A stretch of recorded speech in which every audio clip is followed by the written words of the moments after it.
복지 증세의 필요성을 일관되게 역설해 왔습니다. 증세를 증세가 아니라고 강변하는 정부 여당, 복지국가를 말하지만 여론을 의식해 복지 증세에 침묵하는 제1야당, 솔직히 외롭고 고달프기도 했습니다만 이 길이 국민을 위한 길이고 시대적 사명이라는 자세로 뚜벅뚜벅 걸어왔습니다. 정부 여당에서 증세 없는 복지는 허구임을 인정하기 시작했습니다. 이제야 비로소 복지국가를 향한 정치권의 대화가 가능하게 되었습니다. 여기까지 오는데 딱 10년 걸렸습니다. 유승민 새누리당 원내대표는 중부담 중복지를 제시했습니다. 이는 OECD 평균 수준의 복지를 여야 공동의 목표로 하자는 저의 제안과 결을 같이 하는 것으로 환영합니다. 세금과 복지에 대한 정당 간의 컨센서스가 형성된 만큼 4월 회기 중에 국회 내 논의기구 설치를 서둘러 주시기 바랍니다. 야당이 주장하는 소득주도 경제로는 성장의 해법에 한계가 있다는 여권의 지적이 있었습니다. 일리 있다고 생각합니다. 정의당도 성장을 위한 미래 산업 전략을 구상하는 데 심혈을 기울이고 있습니다. 하지만 미래 성장을 위해 유념하지 않으면 안 될 두 가지 점을 말씀드리겠습니다. 첫째, 성장도 시대 정신을 먹고 삽니다. 시대에 부합하는 가치 혁신 없이 미래의 성장 비전은 가능하지 않습니다. 일례로 우리나라 주력 산업인 자동차 산업에 빨간불이 켜졌습니다. 세계적인 친환경 자동차 개발 경쟁에서 일본은 물론이고 중국에 뒤처질 위기에 놓여 있습니다. 미래 자동차 시장은 저탄소 연비 경쟁인데 혁신을 거부하고 눈앞의 이익을 쫓은 결과입니다. 그럼에도 정부는 국내의 자동차 업계의 로비에 굴복해서 저탄소 협력금 제도 유예를 선언했습니다. 환경이 더 이상 비용이 아니라 곧 경제라는 것을 인식하지 못한다면 미래 성장을 주도할 수 없을 것입니다. 노동자 하청기업을 쥐어짜는 노동시장 구조개혁, 대기업 소원수리용 규제 개혁은 낡은 성장주의의 유산입니다. 우리 경제의 성장 잠재력을 훼손시킬 뿐입니다.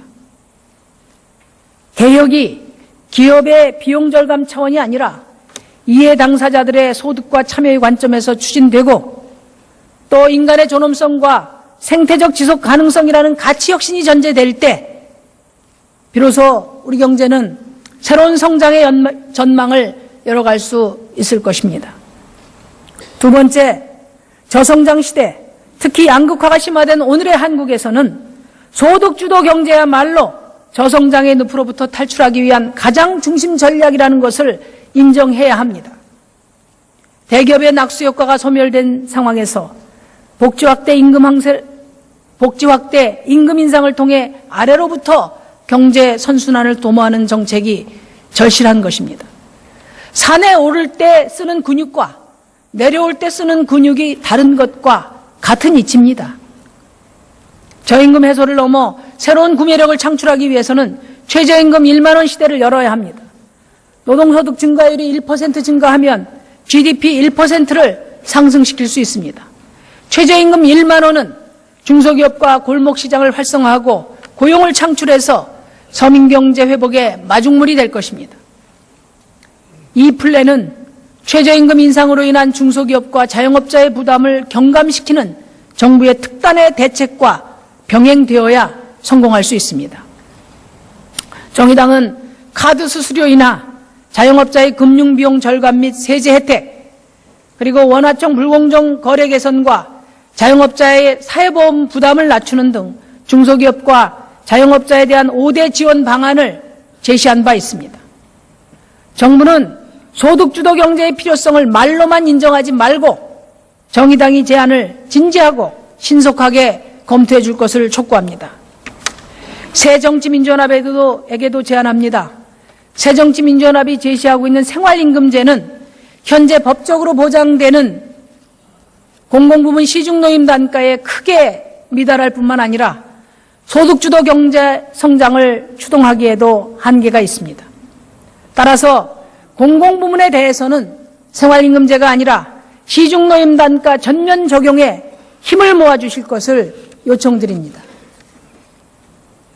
천문학적인 국익 손실이 예고된 두 가지 현안에 대해 정치권의 책임을 촉구합니다. 정부의 정책 실패, 도덕적 해이에 대해 책임지는 모습 없이 재정이 부족하니 복지 긴축하자는 것은 한마디로 어불성설입니다. 그런 의미에서 저는 두 가지 현안 문제를 말씀드리고자 합니다. 재정 파탄 예고된 평창 동계올림픽 분산 개최해야 합니다. 존경하는 국회의원 선배 동료 의원 여러분, 작년 인천 아시안게임은 무려 1조 8,700억 원의 빚더미를 인천시에 안겼습니다. 인천시는 부채 탕감을 위해서 2015년 보육노인 사회복지 예산을 삭감하고 2029년까지 매년 1,336억 원의 부채를 갚아야 합니다.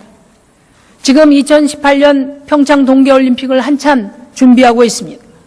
평창 올림픽의 예산은 2011년 8조 8천억에서 4년이 지난 2015년에 13조 원으로 대폭 증가했습니다.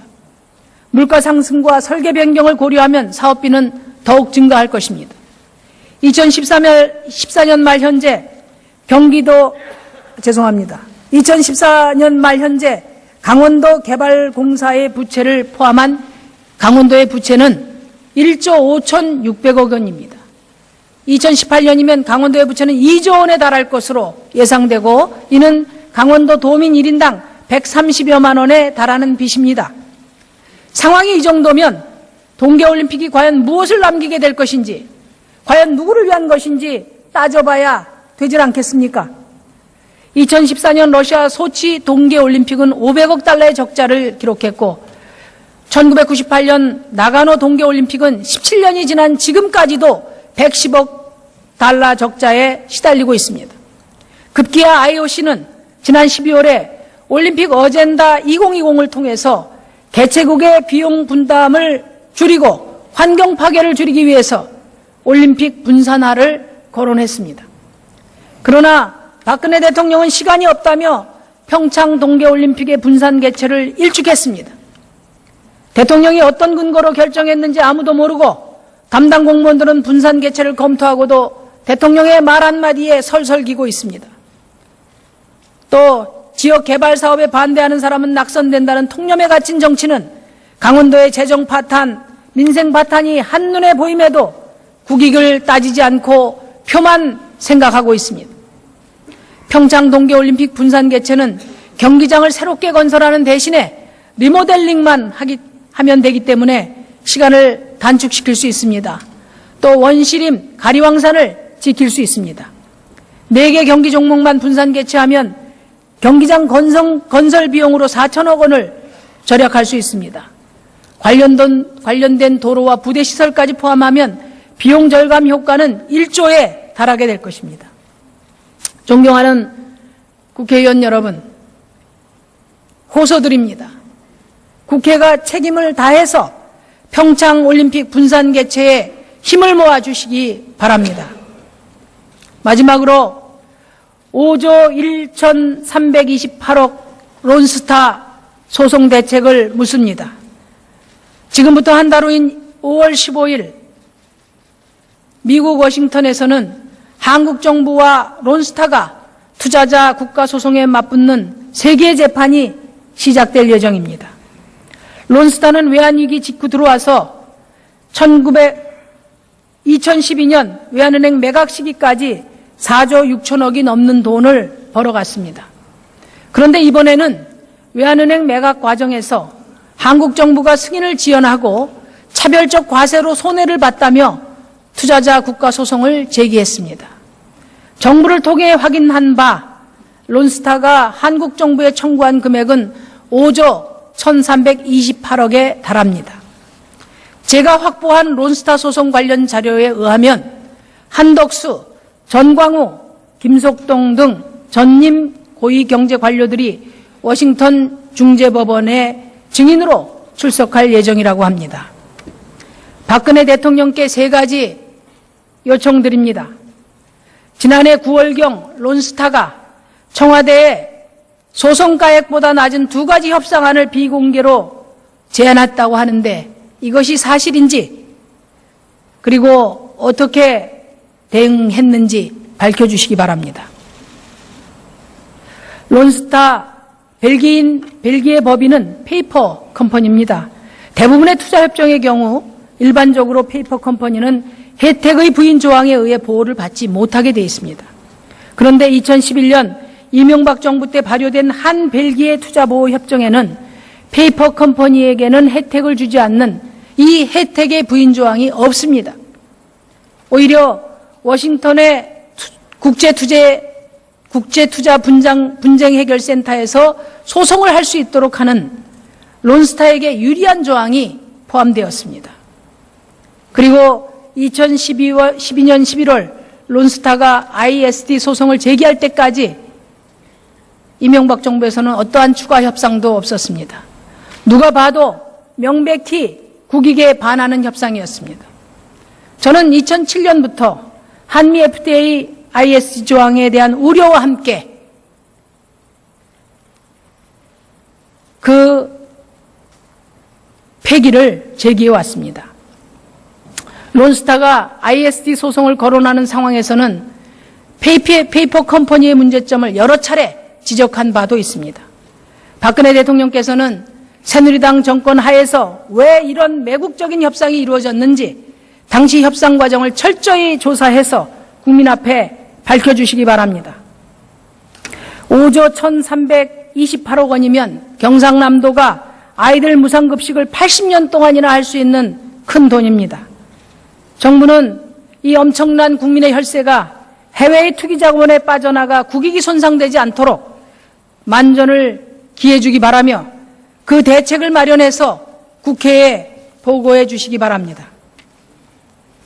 사랑하는 국민 여러분, 결코 잊을 수도 없고 잊혀서도 안 되는 4월 16일입니다. 모두가 세월호 이전과 이후에 대한민국은 달라져야 한다고 외쳤지만 맹골수도 그 바닷속에는 아직도 9명의 국민이 있습니다.